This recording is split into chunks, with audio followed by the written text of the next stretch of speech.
카사미라를 건축하는 동안 가우디는 엄청난 시련을 겪게 되는데 93세 아버지가 노안으로 돌아가시게 된 거죠. 이 시기 설상가상 가우디마저 불치병에 걸리게 됩니다. 가우디가 앓았던 병은 브루셀라 병이라는 겁니다. 그래서 그 증상이 현기증, 염증, 오한, 관절염 이런 것들이 동시다발적으로 나타나게 되는 거죠. 안타까운데. 그래서 이 병 때문에 가우디는 유서까지 쓸 정도로 위독한 상황에 처하게 되고 병원도 실려가고 그랬던 겁니다. 그런데 이렇게 고통스러운 가운데 가우디를 더욱 절망으로 밀어넣는 마지막 비극이 닥칩니다. 바로 죽은 누나가 남긴 조카와 함께 살고 있었는데 조카가 36살의 젊은 나이에 또 병으로 죽은 겁니다. 에? 아이고. 거기다가 이제 마지막으로 구엘마저 사망을 합니다. 1918년. 사랑하는 사람이 다 갔어. 다 갔어요. 그래서 이때 슬픔에 잠긴 가우디가 남긴 말이 있습니다. 규현 씨가 한번 읽어주시겠습니까? 나의 가장 가까운 친구들은 모두 죽었다. 나에게는 가족도, 건축주도, 재산도 아무것도 남은 게 없다. 상상도 못하겠어요. 내가 사랑하는 사람들이 다 없어지고 나만 남으면 너무 살기 싫을 것 같아. 외롭고 예. 쓸쓸하고. 가우디는 이제 세상에서 완전히 혼자가 되고 말았습니다. 병과 슬픔으로 지칠 대로 지친 가우디는 거지 같은 몰골로 돌아다니기 시작했습니다. 몸은 뼈가 앙상했고 날이 갈수록 외모는 눈에 띄게 수척해 갔습니다. 그냥 다 내려놨구나. 이때 많은 사람이 가우디를 곰팡이 핀 더러운 옷과 다 헤어진 주머니 그리고 고무줄 맨 신발로 그를 기억할 정도였습니다. 어떻게 저렇게 이렇게 해서 이제 삶의 의미를 잃은 가우디는 무엇으로 버틸 수 있었을까요? 또 건축? 예. 그래서 자신의 전부를 바칠 마지막 하나의 건물이 남아 있었습니다. 바로 사그라다 파밀리아 성당이었죠. 가우디는 신에게 기도를 하듯이 간절하게 성당 건축에 매달렸습니다. 그리고 자신의 모든 건축 기술을 쏟아부어서 최고의 걸작을 만들기로 합니다. 아, 이건 진짜 최고야.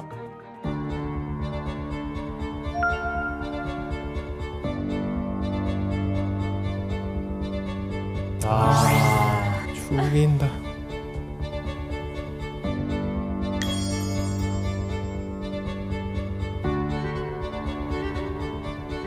성당 내부가 마치 아름다운 숲속을 보는 것 같죠.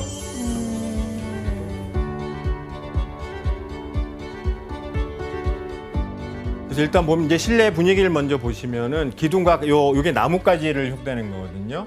그래서 요 사이로 은은한 빛이 내리쬐고 있고요. 아, 저는 바르셀로나에 제가 3박 있었는데 매일 보러 갔어요. 진짜. 너무 좋았어가지고. 전 처음 보러 갔을 때 약간 연예인 보는 느낌이었어요. 처음. 그래서 이 성당은 1882년부터 그러니까 상당히 처음 짓기 시작한 굉장히 이른 시기죠. 지금까지 무려 141년째 지어지고 있는데 근대부터 현대까지 이렇게 오랫동안 지어지고 있는 성당은 사그라다 파밀리아 성당이 유일합니다. 아직도 완공이 안 된 거예요? 그렇죠. 비키 씨, 이 바르셀로나에서 사그라다 파밀리아 이 성당은 어떤 의미가 있을까요? 예전에 바르셀로나가 되게 평범한 도시였는데 사그라다 파밀리아가 생기고 나서 세계적인 이제 관광지가 되면서 우리한테 정말 자랑스러운 건축물이다. 그래서 바르셀로나의 운명을 바꾼 그런 건축물이 있어요. 도시의 운명을 바꾼 랜드마크네. 그리고 저 사그라다 파밀리아가 완공되면은 2000년 동안 이어온 유럽의 성당 건축의 역사를 갈아치우는 기록을 하나 세우게 됩니다. 바로 가우디가 이 성당을 전 세계에서 가장 높은 성당으로 설계했기 때문입니다. 그래서 그 전까지 가장 높은 성당은 다니엘 씨 조국인 독일의 울름 대성당. 그래서 첨탑이 161.5m에 달합니다. 근데 사그라다 파밀리아의 중앙탑인 예수의 탑은 172.5m로 이게 만약에 완공된다면 울릉 대성당보다 11m가 더 높게 되는 겁니다. 한일 씨, 가우디가 첨탑 높이를 예. 172.5m. 예. 이것도 뭐 의미가 있는 거겠죠? 그렇죠. 내 키가 딱 저거예요. 그렇죠. 내 키가 딱 저거예요. 제가 172.5. 아, 미터? 와, 내 키야. 이거랑 관계 없는 이거는 거잖아요. 진짜 의미가 있는 네네. 거거든요. 그러니까 왜냐면은 그 세계적으로 이렇게 높은 성당을 칠 때 이제 그 바르셀로나에 있는 그 문주익 언덕이 있거든요. 근데 그 언덕이 주변에 가장 높은 언덕인데 173m거든요. 네. 근데 가우디가 그 사람이라는 거 신이 만든 자연보다 그래도 소탈해야 작아야 된다는 된다. 개념으로 네. 그거보다 높아서는 안 된다고 생각을 했대요. 그래서 173m보다 0.5m 낮게 172.5m로 50cm. 측정해서 설계를 했다고 합니다. 와우. 우리도 좀 배울 점 많은 것 같아요. 우리 와. 계속 더 높게 더 과다하게 하는데 그렇진 않았어요. 예. 그래서 이 성당의 건축이 시작부터 만만치가 않았습니다. 원래 이제 가우디의 스승이었던 비아르라는 건축가가 먼저 일을 시작했었어요. 그런데 갈등을 빚으면서 이 비아르가 손을 떼고 1년 만에 포기하고 그 제자였던 31살의 가우디가 대타로 이 일을 맡게 된 겁니다. 그래서 가우디가 처음 시작한 거는 31살 때였습니다. 그러니까 굉장히 일찍이었죠. 그런데 성당 건축이 지금도 뭐 지어지고 있고 하듯이 계속 미뤄졌어요. 이것 때문에 미뤄졌는데 그게 바로 무엇일까요? 돈이죠 뭐. 그렇죠. 바로 이제 건축비가 부족했던 겁니다. 그래서 사그리아 파밀리아는 기부와 헌금으로만 지어졌습니다. 그러니까 건축주가 돈을 댄 게 아니고 대박이다. 그러다가 보니까 잘 돈이 모이면은 잘 짓고 안 되면은 또 그래서 자금이 수시로 계속 모자라는 거죠. 그러겠네요. 이런 상황을 짐작할 수 있는 사진이 있는데 함께 보시겠습니다. 왜? 처음 지을 때인가? 그래서 이게 성당 건축을 시작하고 무려 30년 정도 됐는데 네? 저 정도밖에 못 올라간 거예요. 와. 그래서 수시로 공사가 중단되고 하다 보니까 30년이 지났는데도 저 지하실하고 아랫부분만 겨우 만들어지고 거의 뭐 염소집이네요 지금은. 교수님 그러면 뭐 구엘 같은 후원자가 있는 것도 아니고 돈 문제를 어떻게 해결을 했나요, 가우디가? 그래서 가우디는 일단 자신의 전 재산을 여기다가 바칩니다. 사비로요? 예, 그리고 까사밀라 아까 소송했다 그랬잖아요. 그래서 승소했다 그랬잖아요. 그래서 거기서 받은 10만 페세타. 그것도 지금 한 사람이 우리 돈으로 하면 수억 원에 달하는데 이것도 성당 건축 자금으로 선뜻 내놓게 됩니다. 뿐만 아니라 직접 성당 건축 자금을 모으러 다니기도 했습니다. 그런데 가우디가 싸워야 할 것은 자금 문제뿐만이 아니었습니다. 세계에서 가장 높은 성당을 짓겠다는 목표를 이루기 위해서는 사그라다 파밀리아의 건축 포인트인 중력을 이기는 설계를 완성해야 됐죠. 중력을 이긴다. 가우디는 그간 다양한 종교 건축물들을 지으면서 연구를 해왔습니다. 대체 어떤 방법이었는지 그림을 보면서 설명해 보겠습니다. 네. 그림처럼 줄의 양 끝을 잡으면 아래로 자연스럽게 처진 곡선이 만들어지는데 이걸 현수선이라고 합니다. 현수선의 구조는 힘의 균형이 매우 안정적이라서 오랫동안 형태를 유지할 수 있습니다. 그래서 이거를 신의 곡선이라고도 부르죠. 그럼 이거를 그대로 뒤집으면 어떻게 될까요? 길쭉한 아치 모양이 되는데 이 역시 현수선처럼 힘의 균형을 이루게 되면서 안정적인 구조를 유지할 수 있게 되는 거죠. 이거를 현수선 아치라고 부릅니다. 가우디는 곧장 이 아이디어를 가지고 모형을 만드는데 사진을 보실까요? 이게 바로 가우디가 만들었던 실험 장비입니다. 그래서 요렇게 이제 수십 개의 실에다가 모래주머니나 아니면 산탄. 그래서 요거를 수십 개 해가지고 요렇게 모아보고 저렇게 모아보면서 실험을 했고 자신이 원하는 성당의 모습을 머릿속으로 계속 그려보는 거죠. 그리고 그걸 깨달은 대로 요걸 뒤집으면은 뒤집은 모습하고 요거 사그라다 파밀리아의 첨탑 이 곡선 윤곽이 거의 비슷하게 나오는 거죠.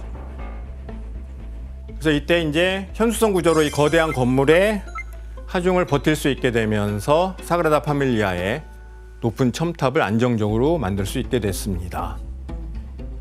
그대로 만들면 돼요. 네, 그대로 만들면 아, 진짜 됩니다. 똑똑하다. 그래서 이 현수선 아치를 가우디는 내부에도 똑같이 적용을 했죠. 그래서 성당 안 어디에 현수선 아치가 있는지 사진을 보면서 함께 찾아보도록 하겠습니다.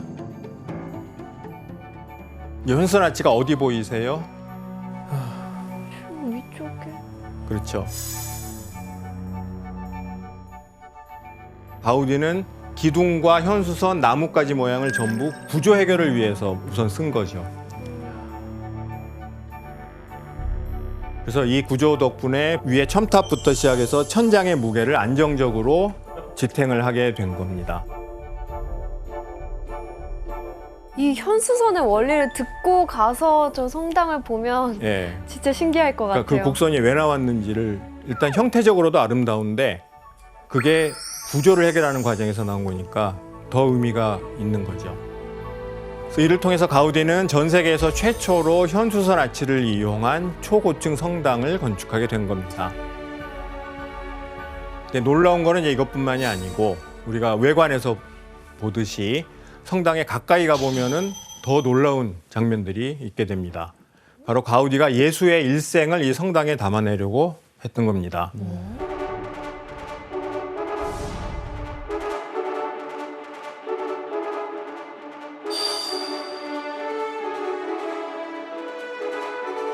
탄생의 파사드는 예수의 탄생과 유년 시절을 담고 있는데요. 가운데가 수태고지, 즉 예수의 잉태를 천사가 알려주는 장면이고요.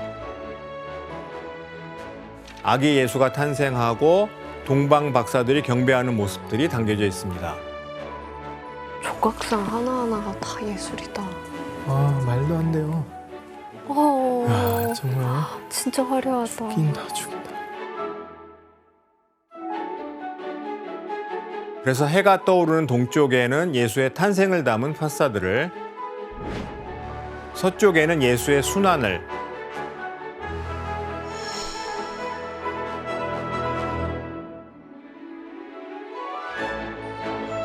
남쪽에는 다시 부활한 예수의 영광을 담으려고 했던 거죠. 생각보다 의미가 깊네.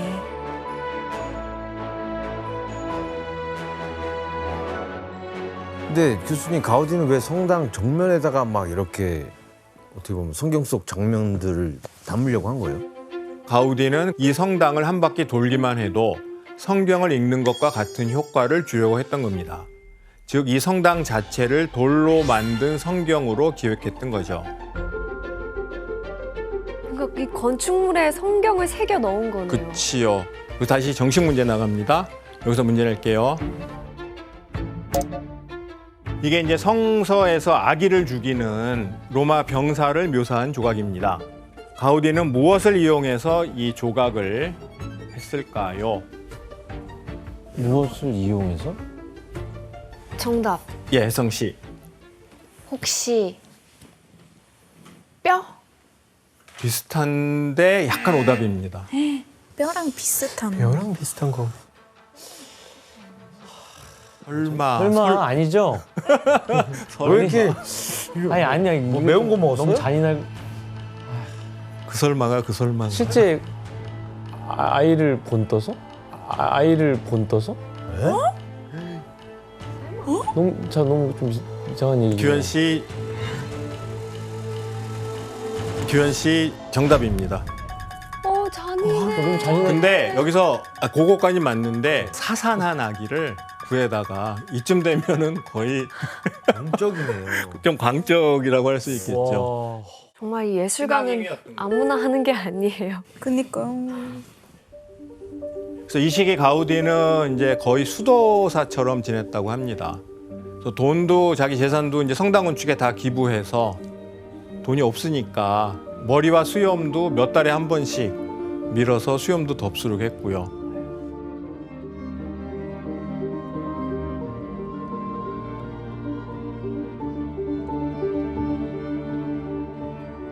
근데 이제 이런 허름한 모습이 거꾸로 비극의 방아쇠가 되고 말았습니다.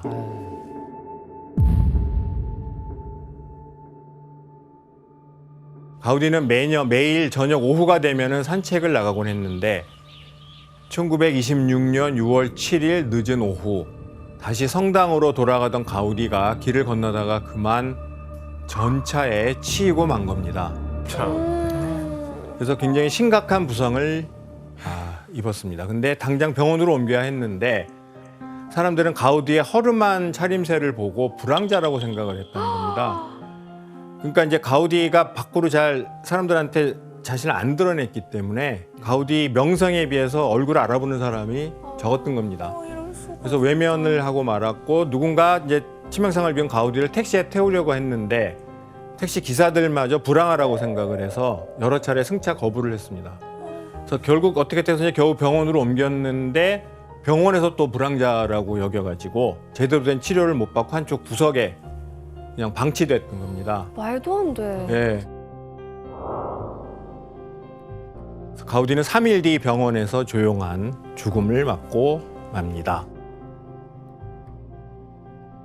가우디는 74살의 나이에 늘 기도하던 신의 곁으로 떠나게 됩니다.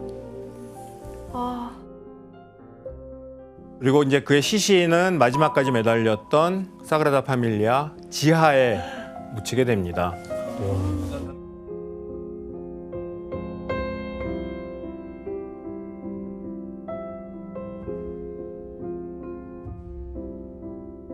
바르셀로나의 한 천재가 우리 곁을 떠났다. 바르셀로나의 한 성자가 우리 곁을 떠났다. 돌마저도 그를 위해 울고 있다. 가슴 아프죠. 마음이 그쵸. 무거워요. 야, 근데 너무 안타까워요, 근데 어쨌든 진짜. 또 다행인 거는 본인이 끝까지 죽기 전까지 매달렸던 곳에 함께 예. 있어서 참 다행이다. 그러니까 예술가로서는 또 가장 행복한 맞아요. 결말일 수도 있고.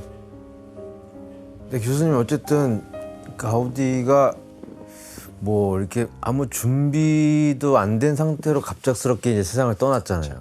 근데 어떻게 이게 계속 지어지고 있는 거예요? 그래서 이제 가우디 사망 후에 이제 여러 관계자들이 모여서 어떻게 할까 회의를 하다가 가우디 뜻을 이어받아서 어쨌든 이 건축을 계속 하기로 결정을 합니다.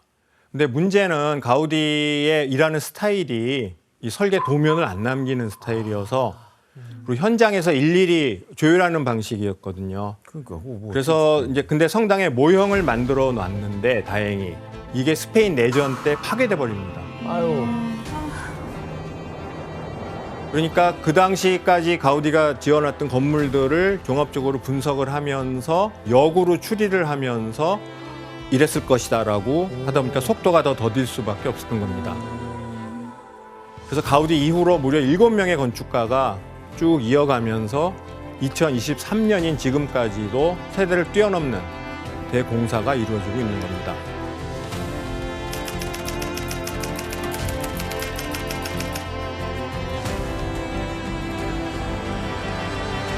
계속 잊혀질 리가 없겠어요. 그리고 사람들이 얼마나 궁금해. 언제 완공되나, 언제 완공되나. 그러니까 계속 화두가 되니까. 근데 이제 지금 기술이 발달해서 저게 만약에 완공됐을 때 어떤 모습일지 이거를 CG로 만든 것들이 이제 많이 나오기 시작합니다. 한번 보겠습니다. 오.